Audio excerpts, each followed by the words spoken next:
Partnership हमारा एक topic चल रहा था जिसको हमने कुछ कंसेप्ट्स क्लियर किए थे और अभी आगे कर रहे हैं admission of a new partner. एक पार्टनर का जब नया एडमिशन होता है, वो एंटर करता है, तो किस तरह का आपका एक आगे रूल्स हैं या प्रोसीजर है वो रहता है।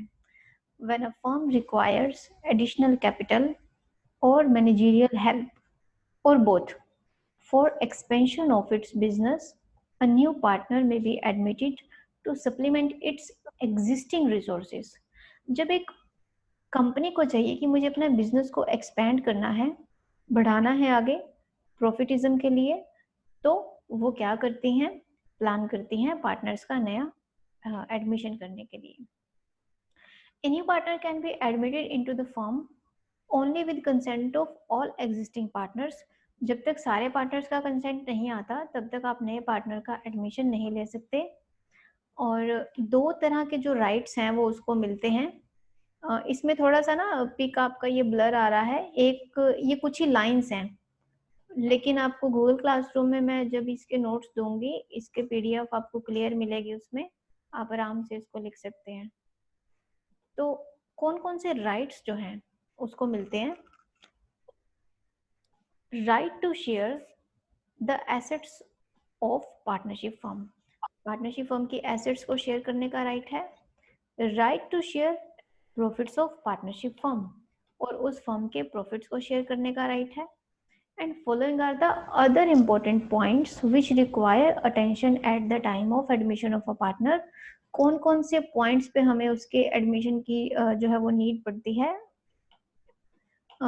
कि उसके टाइम पे हमें क्या क्या करना पड़ता है। एडमिशन जब एक पार्टनर लेता है तो उसके बाद कौन कौन सी activities you are going to perform. You just calculate first of all new profit sharing ratio and sacrificing ratio, then valuation of goodwill and revaluation of goodwill, revaluation of assets and liabilities, then distribution of accumulated profits and adjustment of partners capital।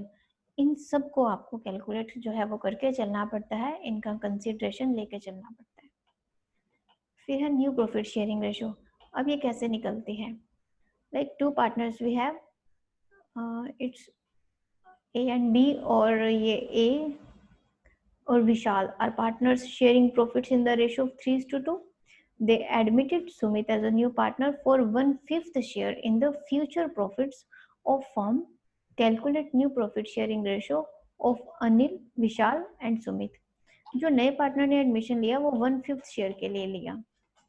तो सुमित जिसने नया admission लिया वो किस लिए लिया, 1/5 share के लिए। और रिमेनिंग शेयर कितना बचा, क्योंकि हमने एज्यूम किया नया कितना, ऑल ओवर हमारा कितना था 1, उसमें से इसका ये माइनस करके जो रिमेनिंग शेयर आया 4/5, क्योंकि पार्टनर्स अपना रेशो सेक्रीफाइस भी तो करेंगे, तो हम कॉमनली 1 लेके चल रहे हैं और इसमें से इसको डिडक्ट करेंगे। अनिल का जो न्यू शेयर है वो कितना निकला, 3/5 ऑफ 4/5, जो उनकी एग्जिस्टिंग रेशियो के साथ इसको मल्टीप्लाई करेंगे।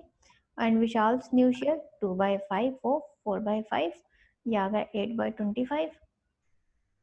एंड फिर न्यू प्रॉफिट शेयरिंग रेशियो, आप इन तीनों को साथ लेके चलेंगे, 1/5, 4/5, इट्स 4, 12 एंड 8, एलसीएम लेंगे तो आपकी जो रेशियो है पहले ए, वी एंड एस तीनों से चलेगी, 12:8:5।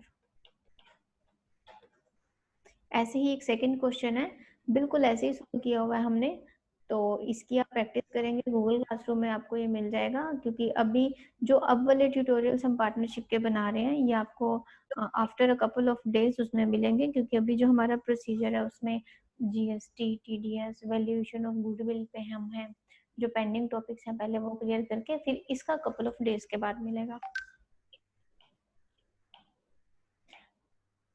ओके, तो ऐसे ही अब ये सेक्रीफाइसिंग रेशियो क्या होती है, the ratio in which old partners agree to sacrifice their share of profits in favor of incoming partner is called sacrificing ratio.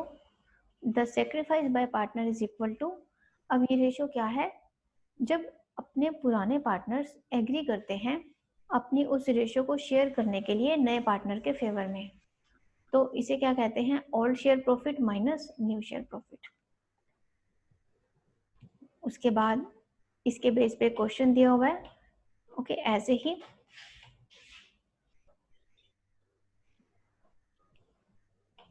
जैसे अभी हमने एडमिशन का डिस्कस किया था, वैसे ही सेक्रीफाइस का है।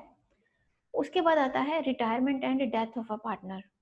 इसमें क्या करना है, when a partner leaves from a partnership firm, it is known as retirement.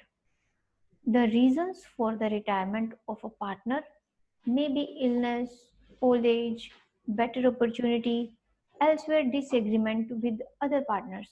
बहुत सारे रीजंस हो सकते हैं एक पर्सन के उस पार्टनरशिप फर्म को छोड़ने के।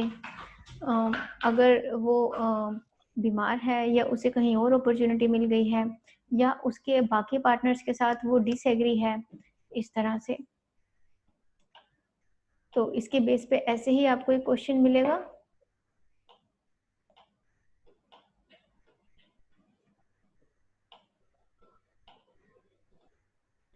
फिर है डिसोल्यूशन ऑफ पार्टनरशिप फर्म। अब ये डिसोल्यूशन क्या होता है, as stated earlier dissolution of partnership changes the existing relationship between partners, but the firm may continues its business as before. The dissolution of partnership may take place in any of the following ways. अब ये कब आपकी stage ये कब आती है कि जब एक पार्टनरशिप बेसिकली क्या, अब देखो दो चीजें हैं, dissolution of partnership and dissolution of firm. अभी इसकी जो मेन हेडिंग थी वो क्या थी, डिसोल्यूशन ऑफ पार्टनरशिप फर्म। इसको हमने दो पार्ट्स में डिवाइड कर दिया, डिसोल्यूशन ऑफ पार्टनरशिप। तो इसमें क्या है, पार्टनरशिप तो खत्म होगी लेकिन जो फर्म है वो चलती रहेगी। फाइन, कि फर्म एग्जिस्ट करती है लेकिन उसके अंदर जो काम करने वाले बंदे हैं उसका डिसोल्यूशन हो रहा है, वो खत्म हो रही है, कंपनी नहीं बंद हो रही। और ऐसे ही इसमें क्या क्या आता है कि the firm may continues its business as before, the dissolution of partnership may take place in any of the following ways. किस किस वे में ये होती है, change in existing profit sharing ratio among partners, admission of a partner, retirement of a partner, death of a partner, insolvency, completion of a venture, and if partnership is formed for that, expiry of that period of partnership. तो ये सारे ऐसी ऐसी stages हैं जहाँ पे dissolution होने के चांसेस जो है वो होते हैं। ओके, कि प्रॉफिट शेयरिंग रेशियो चेंज हो रही है, तब आप का जो फर्म है वो पार्टनरशिप जो है वो खत्म हो जाएगी। कोई इंसॉल्वेंट हो गया यानी कि दिवालिया, वो बिल्कुल भी आगे कैपेबल नहीं है बिजनेस शुरू करने के लिए या कंटिन्यू करने के लिए। किसी पार्टनर का रिटायरमेंट होना, ओके, किसी पार्टनर की डेथ हो जानी, या फिर आपका पार्टनरशिप एग्रीमेंट ही कंप्लीट हो जाना। तो ये वो स्टेजेस होती हैं जहाँ पे आपकी पार्टनरशिप डिसॉल्व हो जाती है। फिर आता है अपने पास डिसोल्यूशन ऑफ अ फर्म। अब डिसोल्यूशन ऑफ फर्म में क्या है, the dissolution of partnership firm may take place without the intervention of court or by order of court. अब फर्म को बंद करने के लिए या तो आप कोर्ट की हेल्प से या बिना कोर्ट के ऑर्डर की हेल्प से भी अपनी पार्टनरशिप फर्म को डिसॉल्व खत्म कर सकते हैं। अब dissolution of firm takes place in any of the following ways. पहला क्या है, डिसोल्यूशन बाय एग्रीमेंट। दो तरह से हम कर सकते हैं, डिसोल्यूशन बाय एग्रीमेंट। इसमें क्या क्या है, a firm is dissolved with consent of all partners and in accordance with contact between the partners. अगर आपने एक म्यूचुअल एग्रीमेंट बनाया हुआ है म्यूचुअल डिस्कशन करके, तो उसमें क्या होगा, फर्म डिसॉल्व हो जाएगी बाकी सारे पार्टनर्स के कंसेंट के साथ, एक दूसरे के साथ म्यूचुअल डिस्कशन करके आप उसे खत्म कर रहे हैं। सेकंड में क्या है, कंपल्सरी डिसोल्यूशन। ये स्टेज कब आती है, व्हेन ऑल द पार्टनर्स और all but one partner become insolvent and rendering them incompetent to sign contract. तो बेसिकली अगर आपका एक पार्टनर भी इंसॉल्वेंट हो जाता है तब भी you need to dissolve your firm, क्योंकि इसमें क्या आता है, जैसे वो कहते हैं ना कि एक जो खराब फल होता है वो सारे फ्रूट्स को खराब कर देता है, ऐसे ही first one time you just need to dissolve your firm just to restart it again. और एक का भी इंसॉल्वेंट होना पूरी की पूरी फर्म पे इम्पैक्ट डालता है। व्हेन द बिजनेस और फर्म इज इलीगल, अगर आप चला ही अपनी फर्म को इलीगल रहे हैं तब भी अ स्टेज अराइजेस जब आपको उसको डिसॉल्व करना पड़ेगा। अब इसमें क्या होता है, कुछ पार्टनरशिप क्या है, स्टार्ट कर लेते हैं, लीगल नहीं होता। अब इलीगल चीज यानी कि एक गलत चीज आप कब तक करते हो, उसका एक्सपायरी टाइम पास ही होता है, आप उसमें ज्यादा देर तक सरवाइव नहीं कर पाते। इधर couple of days, couple of months or couple of years, but illegal things or the wrong things can't be long lasting. Second point, when some event has taken place which makes it unlawful for the partners to carry on a business of partnership firm, जो चीज़ें आपकी हैं ही unlawful तो वो आगे आपको partnership firm को carry करने में ही बहुत डिफिकल्टी देती हैं।